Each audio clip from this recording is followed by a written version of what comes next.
This sandwich is so good because of the broth. I mean, I literally devoured this sandwich. I have never eaten this sandwich this fast before. The whole thing before Monica even got to the second half. It was delicious. This is a mushroom French dip sandwich.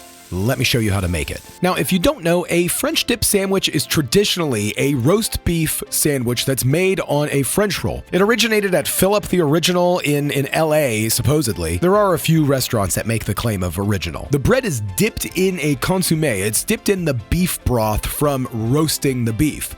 Now, here, we're gonna be making a mushroom French dip. It's fairly common. It's not something that's been unheard of. I'm just gonna be using a few techniques to make these mushrooms a little meatier and a little bit more meat-like, utilizing some techniques from making a roast beef. Let's get going. Let me show you how to make it. But first, if you watched last week's video, you heard my voice was completely gone. It's been well over a week of me dealing with these voice issues, and it's coming back. As you can hear, it's better, but it's still a little scratchy. So if I sound different, that's what's happening. I'm having some sort of weird attack. I'm drinking all of the water and teas and every suggestion that you gave me. Everything might be working a little bit, but I'm still not 100%. So like I said, we're gonna start with about 6 portobello mushrooms, and I'm gonna give them a pretty good wash. Now, don't worry about washing the mushrooms. In this case, it's really not gonna matter. I don't think it matters anyways. I definitely prefer washing my mushrooms versus just brushing them dry. Now, I'm gonna slice these portobellos incredibly thin as you can get them, and I'm gonna layer them up into like a bowl, or in this case, just the tray that they came in. Now, I'm gonna be flavoring these up with a combination of salt and a vegan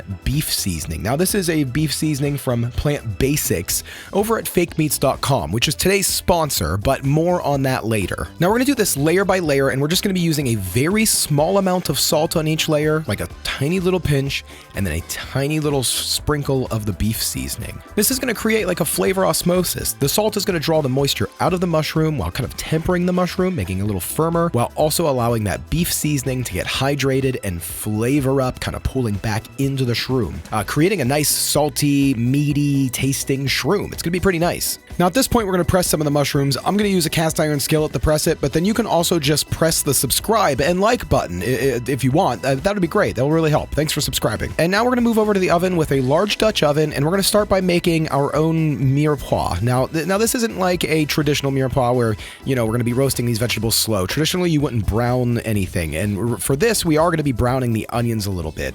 Now, I'm going to toss the onions in half. It's going to make it easier to handle in a little bit. But this is just going to be a combination of onions, celery, and carrots in a melted vegan butter, cooked for a bit. Now, the onions we did brown for a few minutes just to get a little bit of caramelization on them. That is going to add to the flavor. Now, after about 10 minutes, I'm going to transfer the vegetables over to about 4 cups of water. This is just cold filtered water, leaving that nice flavored fat on the bottom of the Dutch oven. Now, at this point, the mushrooms are completely pressed. There is a lot of liquid on them, but you can see that they're definitely pressed down. They've reduced in size a little bit.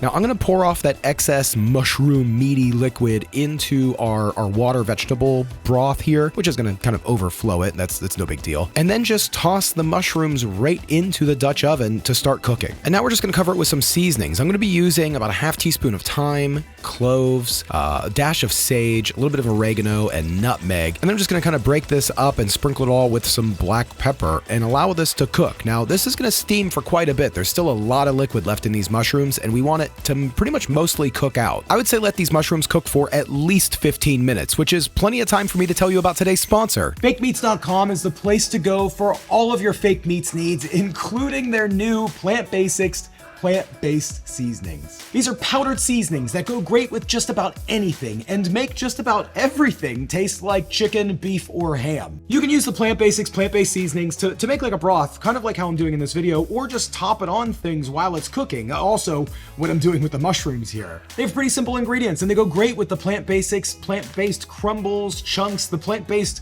textured protein that I always love and talk about. They have 3 varieties: the just like chicken, just like beef, and just like ham. And every one of them are plant-based, gluten-free, non-GMO, and kosher. I mean, I sprinkle this stuff on pretty much everything, from like tofu to like today I'm making for lunch just like some canned seitan. I'm gonna flavor it up like it's ham, and it's gonna be, I mean, really good. And I've been thinking about using ham seasoning to also make like a tonkatsu ramen. Maybe use the tofu as like a pork belly.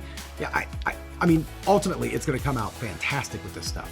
So gang, click the link in the description below or head over to fakemeats.com for an exclusive sale. You are gonna get 15% off the Plant Basics plant-based seasonings from now until June of 2023. Use code SAUCE23 for that 15% off over at fakemeats.com. Fakemeats.com, thanks for sponsoring today's video and for providing me with all of this incredible flavor. Okay, it's been about 15 minutes and we're back. The mushrooms are completely cooked down. You can see they're steaming a little less. We're gonna add some dry sherry. That's gonna make this a little sweeter, kind of bring up some of that mushroom seasoning and flavor that's been cooked into the bottom of the pan, and then just allow that to cook down for just a minute. And you can see, I mean, look at how meaty these mushrooms look. I know, it's incredible. You can make this for a lot of different sandwiches or toppings, and there's just so much that you can use this style of cooking mushrooms for. I mean, there really is. So at this point, I'm gonna put the broth and all of the vegetables back into the Dutch oven, add about 2 more cups of water and 2 teaspoons of the beef flavor seasoning. I'm gonna bring this up to a boil and then turn the heat off and allow this to kind of simmer, allow everything to kind of cook together and get to know each other. Now for the Philip the Original beef dip sandwich, they actually serve it with a homemade hot mustard sauce. Now their mustard sauce takes, 24 hours or so to put together, so I'm not gonna make that. I'm gonna show you just a very quick version. That's gonna start off with about 2 tablespoons of dry mustard. Now I'm just using just a regular dry mustard, but like an English dry mustard is really gonna be a major difference here. And then I'm gonna add in about a teaspoon of garlic powder and a tablespoon of agave. Now we just need to whisk that up until we have like a thick mustard paste, and then we're gonna add about a tablespoon of water, cold water, whisk that up, and then you should have a nice thin mustard sauce. We're gonna set that aside for about 15 minutes. The mustard's gonna really kind of start to heat up. It's gonna almost be like a horseradish, really, really sharp. And now let's start making our sandwich. So for our sandwich, I wanna top it with some cheese. So I'm gonna be using a chow cheese, which is a cheese that's made from tofu. It's really incredibly good. It has a really nice flavor. Now I'm gonna pre-melt this just a little bit just on a non-stick pan. You'll see, I thought this was gonna work better than what it did for me at least. Now for the French dip, we need some French rolls, which I didn't get. I just got some hoagie buns that had like a nice firm exterior outside. For this sandwich, you probably want it to be a crunchy outside. This wasn't super crunchy, so I kind of messed up here, but it still works in the end. We're gonna slice these buns in half, dip them into the broth, top with our mushrooms, really nice and heavy. We're gonna use all of the mushrooms. I'm gonna top these with some onions. I think that's gonna be pretty good. And then layer on the cheese. And then here it is. This is the mushroom French dip sandwich. I'm gonna slice this up, and I mean, you could see this looks outstanding. So now let's see what Monica has to say. Explain to everybody how much you enjoy wet sandwiches before we start this taste test. So wet sandwiches are not my favorite. I don't like anything mushy or soggy ever. So that's how much I love them. So we're gonna get Monica's critique and opinion, but let's get tasting. Cheers. Cheers. See what you think. Okay. If I liked a soggy sandwich, I would really like this. No, it's really good. Okay. I love the mushroom and meaty flavor. The cheese is spectacular. Yeah. Well, what about like the mushrooms? Really dive into the mushroom itself. Yeah, the mushroom is great. It's nice and salty, a little oniony. It has a meaty texture and flavor, almost like a roast beef, you know? And it just tastes really good with the cheese. And that bite wasn't too soggy.